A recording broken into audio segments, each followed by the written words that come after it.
to ignite helter-skelter, to start the black-white revolution. Manson envisioned that white people would turn against the black man if they thought the black man had committed these 7 murders, and ultimately there would be a civil war between blacks and whites out on the street. Manson told his followers that this would be a bloodbath in the streets of every American city.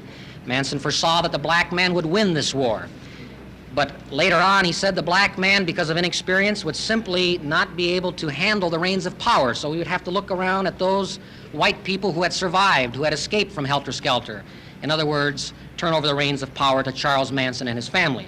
So in the last analysis, Mr. Manson, in his mind, in his twisted mind, he envisioned that he and his family would be the ultimate beneficiaries of a black-white civil war. Why the LaBiancas and the persons in the Tate House? Why were they selected by Manson as victims? Well, you have to realize that if you're going to have a bizarre motive like this, it doesn't really make any difference who the victims are, except the victims by necessity had to be white and preferably in the white establishment. But other than that, there was no particular reason. Do the girls really believe he's Jesus Christ reincarnated?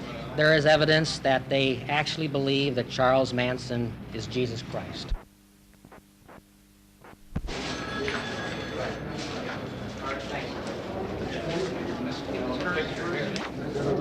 We just thought that the opening statement degenerated into some form of name-calling.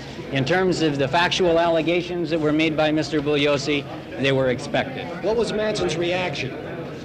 Well, as you gentlemen saw, Manson and the other defendants sat rather coolly and placidly and listened to the evidence, or listened to what he purported was the evidence was going to demonstrate. Well, what was the mark on his head, on his forehead? What's that X he's got? His forehead, the cross.